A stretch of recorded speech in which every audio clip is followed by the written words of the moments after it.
And the winner is...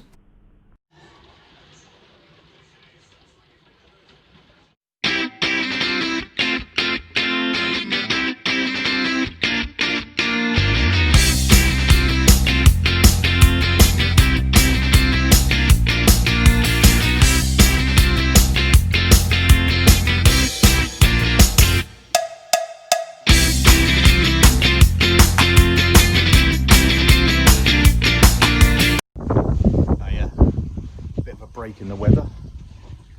Been absolutely flaming honking it down and blowing it away. Hope you can hear me okay. Got the muffler on. But quick little look at the pond. See how things are doing. Turn you around.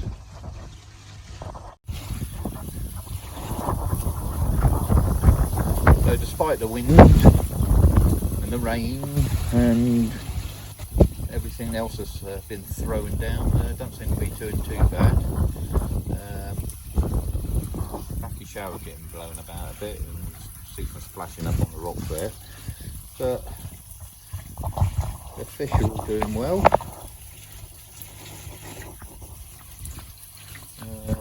Temperatures have dropped quite a bit,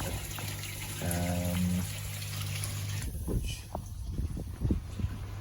is a little bit annoying for the time of year. What we dropped down to? So the pond's actually dropped down to 17.3, which is a little bit worrying. Another reason I need an air source heat pump, I think, just to keep it stable throughout winter. We have been stable. Just give them some food.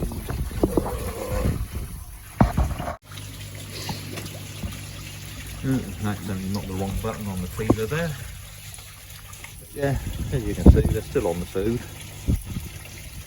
And going back to my little question I set last week, what did I pick up from New Forest Koi? For those of you have entered, yeah, you're right. And those of you guessed, you was all right. There's a little platinum ogon down there. I can't see him. There he is, down there. There he is. Not as big as a fish, about 20, 24, 25 centimetres. But for 20 quid, I mean, you can't grumble really. Worth a punt of anybody's money.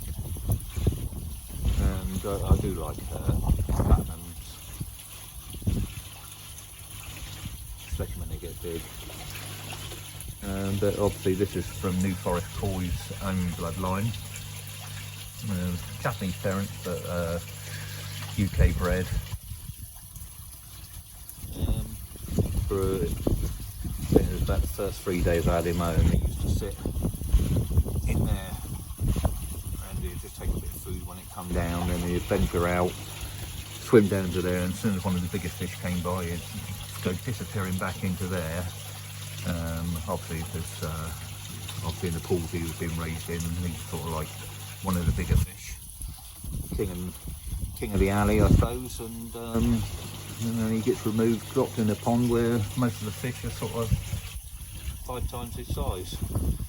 But now, as you can see, he's quite happily mingling with the others, and when it's a bit warmer and the food goes in, he's clambering over the top of the 2 big showers I got, and swims right up over the back of them and gets to the food.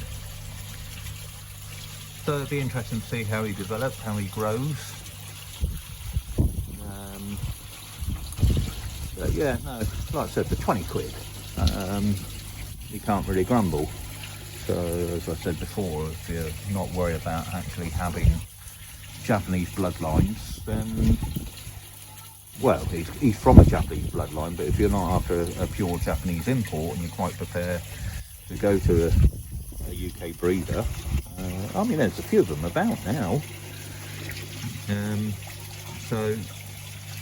But yeah, like I said, well worth the money. So we'll keep an eye on him over the time coming, see how well he grows, see how well he does. I'm having a problem at the moment. I'm moving 2 fish on, as you saw last week. A young lad up near London said he wants them. I was going to bring them up to him, but having problems getting hold of oxygen at the moment, the canned oxygen.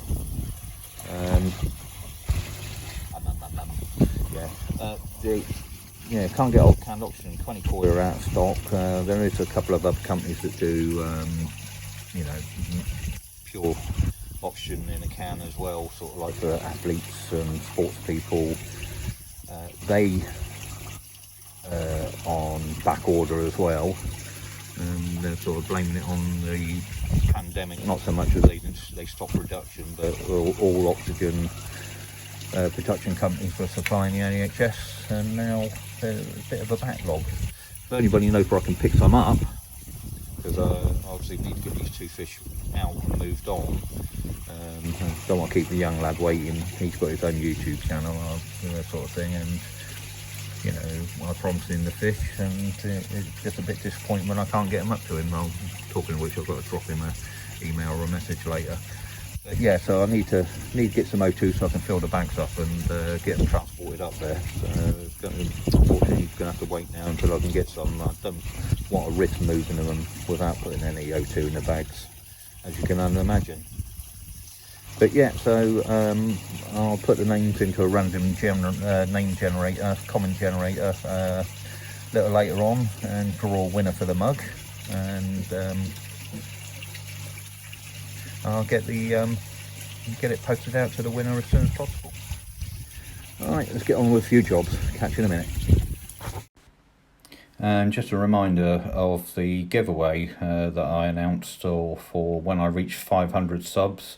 100% genuine. It's a Nexus Easy Pod. So once I hit the 500 subs mark, I'll think up a question and post it to you. And like I said, the correct entry drawn will be sent an Easy Pod, free of charge. I'll pay for the postage, everything like that. So get subscribing, everybody. Right, no, it's not a car boot sale or a yard sale.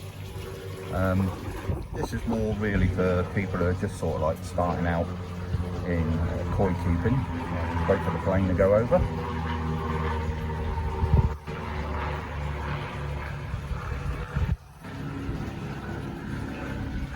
Still an unusual sight these days after COVID.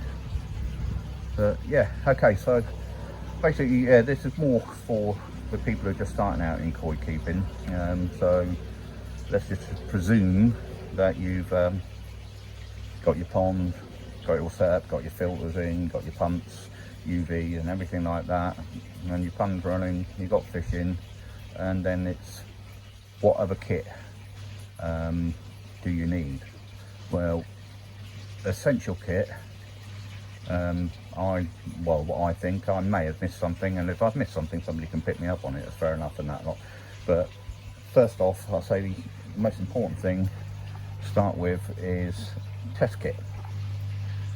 So that's your water test kit. So a couple there, Pond Lab, that's the API ones, and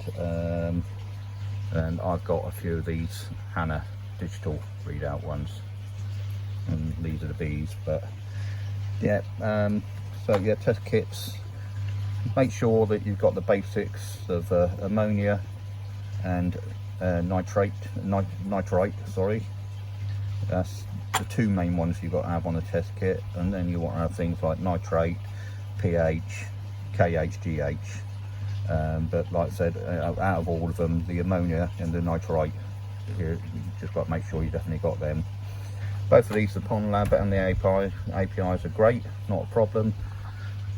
The digital meters, a lot more expensive, and the reagents are quite expensive as well, but they are spot on. You know, they are absolutely 100% on.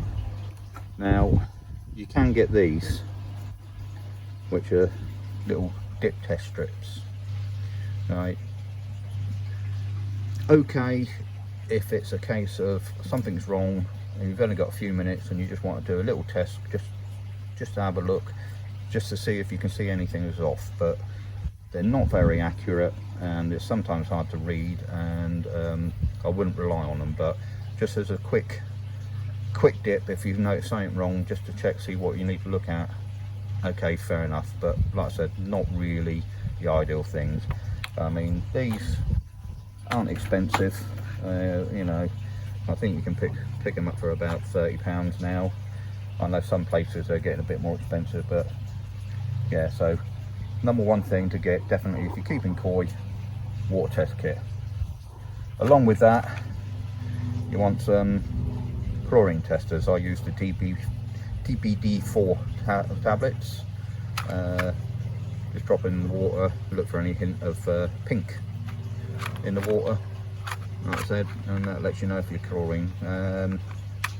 Test quite regularly with these. I run a dechlorinator, and you know, you've got to check to see when the chlorinator's running out. You can get chlorine checkers in the hanometers and other electronic digital readers. So like I say, test kit, number one first thing, including a chlorine tester, TPD4 tablets or an electronic equivalent. I've also got a TDS meter. Not essential really, only if you're salting your pond, which I don't tend to do these days. Some people do, but yeah, if you're salting your pond for a treatment, then you definitely need to have one of them. So what would I say would be the next essential kit? Well, let's move out. Everybody needs to have a bowl, and along with the bowl you need to have something to get your fish out with. You don't have to have a tape measure in the bowl. This is just something if you sort of like want to keep a check on the growth of your fish, but you do need this bowl to get your fish out if you've got a problem, and have a little look at them and then inspect them. And then obviously as time goes on and you want to photograph your fish or something like that, it's the ideal situation. And then along with the bowl, like I said, you need nets. Now I've got a couple. I've got the big, I mean mine's a bit on the large side, yeah, I've got the big pan net there, yeah, which is the best net for handling koi, and nice big telescopic handle. And that's the one thing you got to ensure is when you build your pond and that lot, make sure that you can get a telescopic handle wide enough to cover all of your pond from one side. You don't want to go running around the pond trying to catch a fish and stressing it out. Now I also use a deeper net. This is for my fishing days. Now I tend to use this one if I just want to pull a fish to the side of the pond and just look at it in the pond. So it's deep, so you can lift it out so the fish can sit in there quite happily. You're not putting any strain on lifting it out, and you can just have a little quick visible look in there. Some people might frown on it, some people might not, but yeah, I have one of them as well. And then the pole.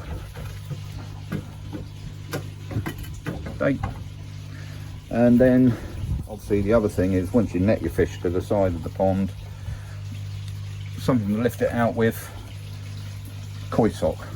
Yeah, don't ever lift the koi out on the net. It causes more harm than good. So you need a koi sock. Now this one's permeable, or it lets the water through, so I just scoop the koi into that, grab the tail, twist the head round, lift the koi out, and then release it into the bucket. Now there are various types and sizes available on the market, but like I said, mine's not waterproof, but you can get waterproof ones. They're a little bit more expensive. So as you scoop the koi in, you're taking up a lot of the pond water with it, and as you transport it over to the bowl, you can transfer some of the water. And they are handy as well. If you sort of get your bowl out and you want to put your pond water in rather than running over your bucket, you can actually reach in with these waterproof socks. Like I said, they're a little bit more expensive, but you know, it's down to personal choice. I might invest in one in the future. So that's the next essential piece of kit. So you've got your koi out for whatever reason. Normally you get your koi out because you think there's something wrong with it, so more than likely you're going to do a scrape. You think it's got parasites or something like that, so you want to do a scrape. So obviously once you've done the scrape, the next most important thing is your microscope. So I'm going to just take it out there. Now I've covered microscopes on previous videos, so if you sort of want to go back through my videos and just have a look at my one I've done on microscopes there. Really, if you're going to keep koi and you want to look after them properly, it's a really essential piece of kit. I mean, they're dead simple to use, they really are. You know, you get a good one. They're not expensive, they're not expensive of what you might think. Just over £100 this one, and it's got the moving stage and everything on it. You know, focus is right down to what you need. Adjustable dimmable lights, everything like that for just over £100. And then obviously don't forget you get your slides and your slide covers. And like I said, I've covered the microscope in another video, so you can go back to that and have a look at that later.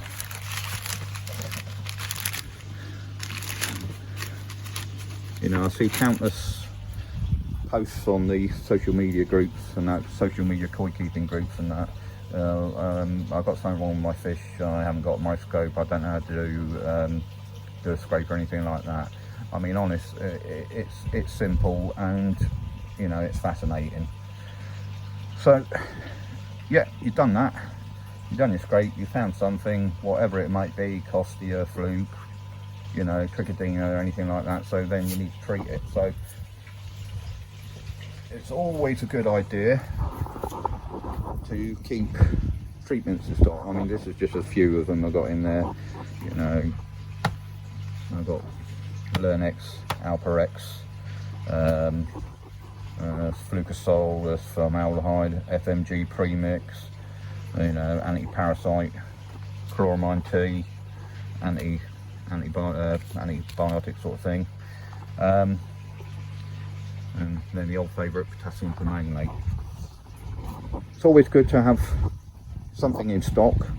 Yes, they can be a bit pricey, but you know, if you've got something in stock, you just keep it in your garage, and that's an important thing as well, is storage of these things. Obviously you've got to keep them out of the reach of the children, because some of these are extremely toxic, and I'd always advise a rubber glove when handling any of these treatments. They can be extremely toxic to kids and animals, so sort of keep them out of the way of kids. But also when storing them, some of these are susceptible to temperature swings. Some of them go off if they get too hot, and some of them go off if they get too cold. So little cabinet in your garage where it's nice and cool, but it doesn't get freezing in winter, or you know, if you've got a decent man cave where it don't get too cold or too hot, you know, nice cabinet in there. Keep them up out of the reach of children and store them. But I would say sort of like always keep a good stock of things. I know you can get them quite quickly on the internet, you know, some of them you can get next day delivery, but if you've got them in stock, you ain't got to worry about it. And then a set of scales. Yeah, you can get the little pocket scales. So these ones that I've got, you can sort of plonk it on, measure out your treatments you need. You know, some of them come with measuring bowls, some of them you've got to weigh out in grams, so like pp and stuff like that. So a set of scales for that. And then obviously you got measuring jug, bucket, a couple of watering cans. You know, I try and keep them separate. I have my treatment ones that I use for treatments, then I've got my ones that I use for doing clay. So just have a couple of these floating around in your shed, man cave, garage, whatever. And like I said, if you're doing ones for treatment, make sure you use that one for treatments only, and if you're just using the others for whatever, you know, just keep them separated if you can. Now, one thing I wouldn't be without in the arsenal as well, bit of CT1. Like I said, you get a bit of a leak on your pipe work, or even around the sort of like the edge of your pond if you've got a liner and that lot. Lifesaver, you know, it keeps it once you're open and that lot, you just put a cap over the top of there, keep it. So I always keep a bit of a CT1 in stock. So that is sort of like just the basic bits, spare bits of kits that I think that if you're going to keep koi, you need to have. I mean, there are other things. I mean, it's not a cheap hobby, and lots of things are designed to catch koi keepers when you don't really need it. But you know, these basic kits, like I said, nets, yes. A bowl, yes. Inspection bowl, yes. Water test kits, definitely. Treatments, if you can store them and keep them, and you don't, you know, and it's not a case of waiting for stuff to come through, yes, keep. Microscope, yes, definitely, 100%. I mean, there are other things, like I said. I mean, a hoover, I wouldn't be without a hoover. Pond hoover, pond vac. I mean, that's how I clean the filters out as well, as I've shown in previous videos. But yeah, definitely little things like that, you know, hoovers. You can, with some of the test kits, and now just going back to these, you can get stuff like Senai, which is electronic monitoring, where it's in your pond all the time, and if something goes wrong, I think it's pH and temperature, and I think it might be ammonia as well. I'm not 100% sure on that. It will send an alert to your phone, and if you can afford these big electronic Gatsby Widstree stuff, you know, and yeah, go for it. But just a basic test kit. All right, guys, leave that. I'm going to talk about some new developments on the market, reference sort of like the new K1. I read an article about it. I found it quite interesting, and it might be worth looking out for. All right, I'll catch you in a minute, boys. Bye. So yeah, I'm just going to talk about some new developments from Evolution Aqua. For copyright reasons, I don't think I can show any of the new pictures just yet. I will try and sort of like check with them, see if it's okay, maybe post them up next week or the week after or something like that. But what we've done is done a slight redesign on the Nexus 220s and 320s, renamed them the 220 Plus, 320 Plus. Basically the filter is identical to what it is now, but it's coming fitted automatic ready, so it's got all the factory fittings for the automatic kits there, so if you wish to add it later, it makes life a lot easier. And all of the Nexuses that are being ordered now and sent out to dealers now will be the pluses, and they will come with a brand new media. And the media, I believe they're going to call it the K Plus. Now that's the bit that interests me the most, and I don't know whether it'll interest you lot out there, but the K Plus is a brand new media on the market.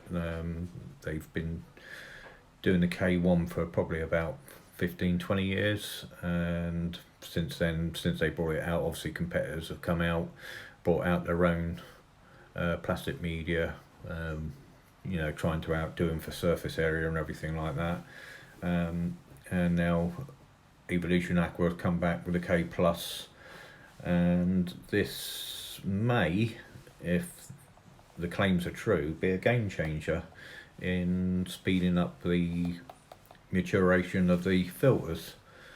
The K Plus was designed and manufactured in the UK, and what they're saying basically is that minerals and enzymes are actually added to the raw materials of the media during the manufacturing process, and also that its large protected surface areas are bigger and better than any of the competitors, and these minerals and enzymes will actually speed up the filtration. And what they do, they've added a certain range of minerals, not saying what, along with magnesium, calcium, and enzymes, and salt to the raw material. And that means, like I said before, it will mature much faster. The addition of these minerals will create a rough surface on the media, making it easier for microscope nitrifying bacteria to actually attach to and form.